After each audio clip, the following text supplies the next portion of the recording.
Hello everyone! Today I want to introduce you to a short story by the Japanese writer Ryunosuke Akutagawa.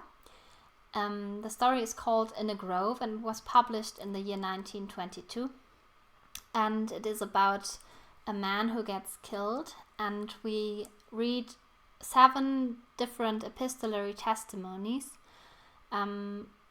just given directly after each other. And we as readers are asked to make up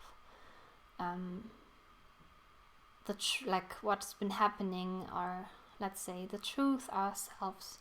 So we have 3 people who are directly involved and 4 people who are not directly involved.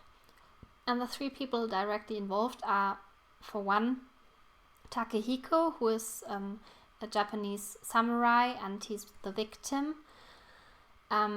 He gets killed in a grove, and he has been traveling together with his wife Masako, just a young woman. And then there's also Tajomaru, who is a bandit, and he's always looking for people he can rob. And these are the 3 people who are directly involved in the crime. You will see in which ways. And then there's also other people. There's a bamboo woodcutter, there's a Buddhist priest, then there's also a policeman, or he's actually a bounty hunter, and the mother of Masako. And I will just shortly summarize each of the testimonies so you get a better idea of the events. So at first we have the testimony of the bamboo woodcutter, who goes into the grove in order to cut some cedar trees, and there he finds the dead body of Takehiko. And he claims that Takehiko had a sword stroke across his chest. Next to him was lying a comb and a rope, and he says that the bamboo leaves, they were just also crumpled, and it looked as if there had been a violent quarrel happening before the crime, but he doesn't really say much more. So the second account we have is of a Buddhist priest who's been coming across Takehiko and his wife Masako on the day before around noon. And he says that the wife has been riding on horseback, and he also says that the man was carrying a sword, a bow, and a black quiver. The next person we have is the police officer, or also referred to as a bounty hunter, because he's a so-called whole man. He's like a released prisoner who's working under the contract of the police.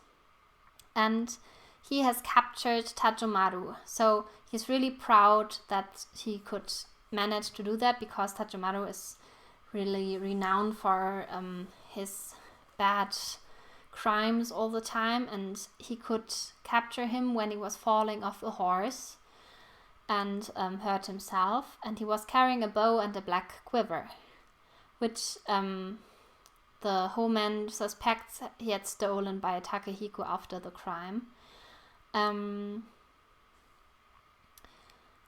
Okay, the next account we have is of an old woman who is identifying herself as the mother of Masako, and she says Masako is missing and she doesn't know where she is, and she's really worried sick about her. And she also tells us a little bit more about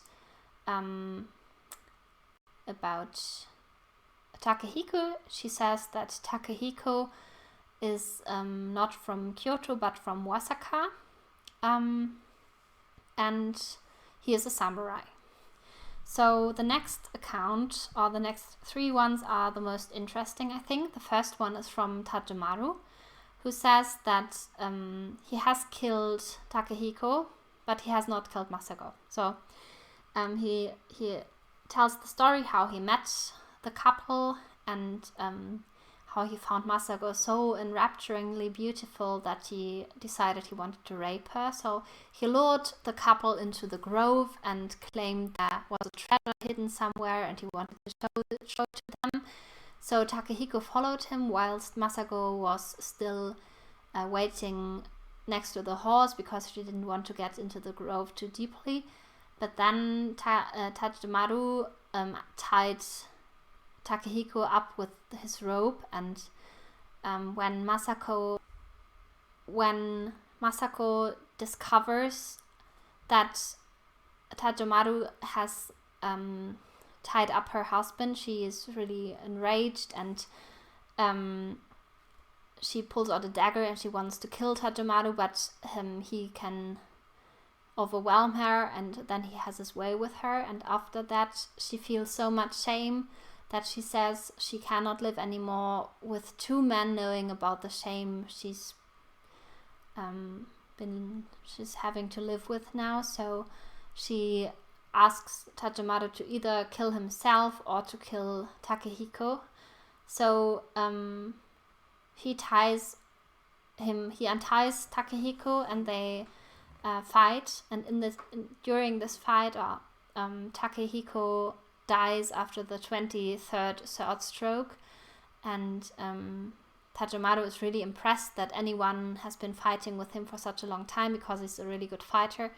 But still Takehiko dies, and Masako has already fled into the woods somewhere. So he says that he took the horse, the quiver and the arrow and the sword also, and went away. And then we also have the account of Masako.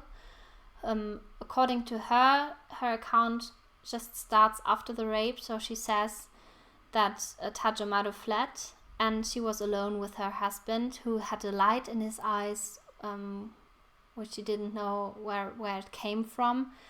And she says she no longer wanted to live, but she also couldn't let her husband live after what happened. So she's convinced that he wanted her to kill him, but he couldn't talk because his mouth was full of the bamboo leaves that Tajamaru put inside the mouth to gag him. So she takes out the dagger, and as she cannot identify his words under his mumbling, she just interprets it as approval and puts the dagger into his chest. And she then unbounds him and flees into the woods. And she tries to commit suicide several times, she says, but it didn't work because Kwannon, which is a bodhisattva goddess, obviously doesn't want to kill her, so she wants to keep her alive, so therefore she hadn't died yet. The last account we have is from Takehiko himself, talking through a medium, and the spirit says that after the rape, Tajamaru tried to persuade Masako to elope with him and to become his wife, because she wouldn't be taken by any other man after that shame that he brought upon her.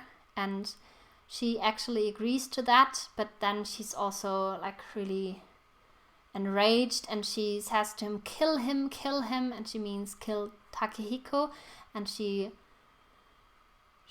cries that out several times. And then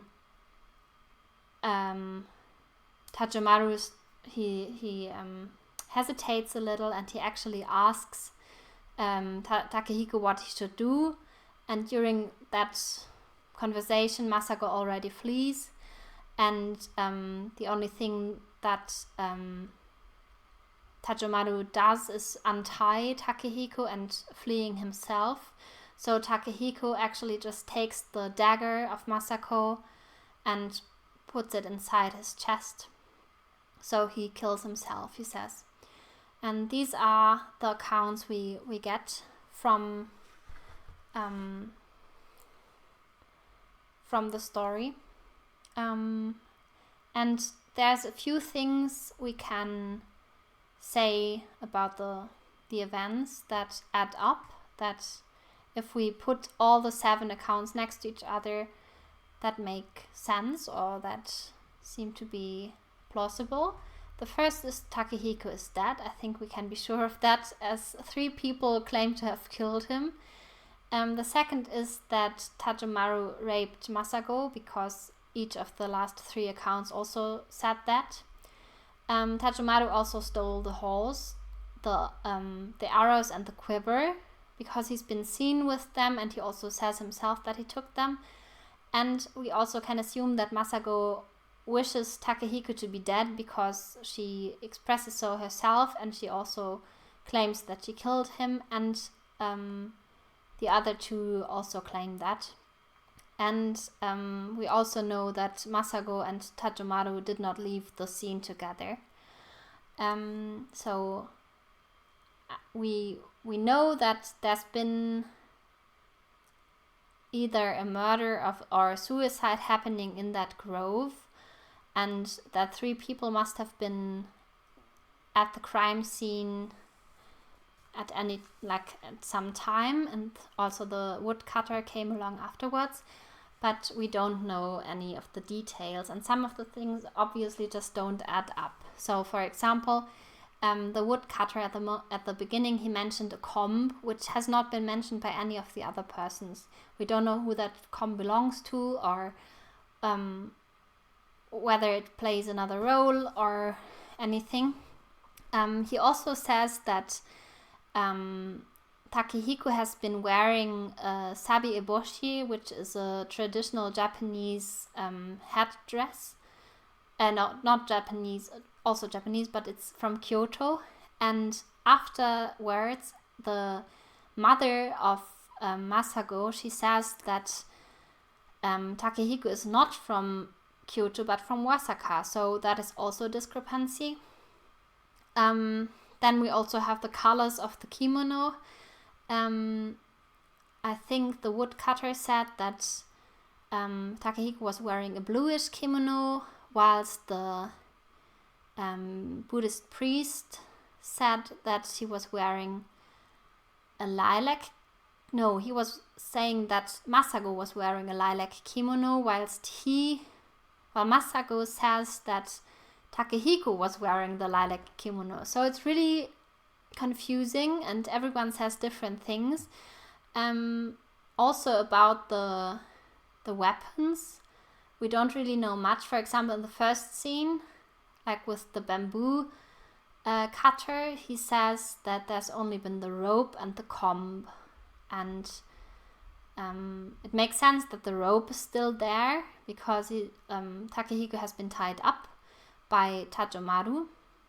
But the sword, for example, we can assume that Tajomaru took the sword when he went away, but it is not with him when he's falling off the horse, so we don't really know what happened with it.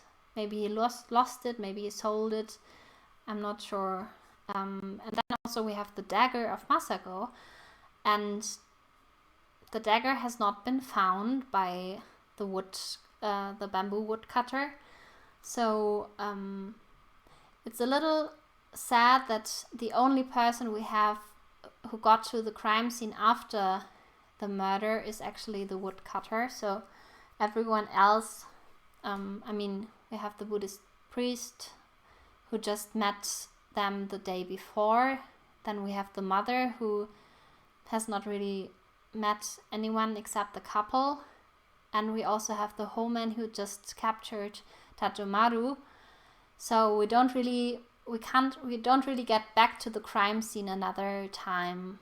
And that's really sad, I think, because as a reader, I would really like to explore the crime scene a little bit more, have like 1 or 2 more accounts of people coming along there. But of course, it is also not really plausible because it's somewhere deep in the woods. So who would go there, right? I mean, who would come along there? It's probably a rather lonely place. And I think the bamboo cutter also says that nobody really gets up there, and it's so dense and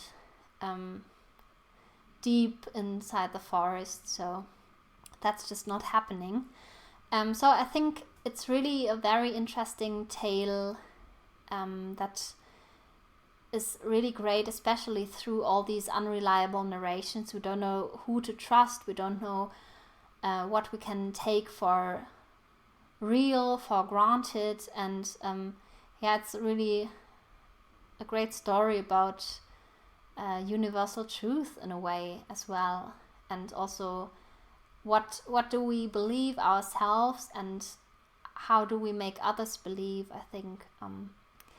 And I think it also shows pretty well how many feelings are intertwined with such a testimony, because reading all the each single account, you really feel all the feelings, like the anger, the sadness, the nervousness, the like also being puzzled and overwhelmed, surprised. It's really very deep, and I mean, it's like not the most usual thing to happen to someone, I think, neither finding a dead body or being involved in that crime, or just meeting someone and the next day hearing that the person is dead. So I really enjoyed the story. I think it's worth a read, and I think it's even worth several reads. It's one of my favorite short stories by Akutagawa, and I really recommend it to you. I think it's also published in a short story collection, which is mostly called Rashomon, at least in German and English. And it has also been adapted into movies. I think the most famous one is the one called Rashomon by Akira Kurosawa. It's from 1950, and it is combining two short stories. The one is Rashomon and the other is In a Grove. And Rashomon is also a great story, and maybe I will talk about that also in the future. But for now, I hope you enjoyed my summary and my commentary on In a Grove. And I really enjoyed talking to you about it. If you have any questions or further remarks, or if you want to tell me how you enjoyed the story or also the movie, I would love to read it in the comments, or you send me a message. I haven't seen the movie myself yet, but I want to. It's on my list. So I hope you have a great day whenever you see this, and see you in the next video. Bye bye.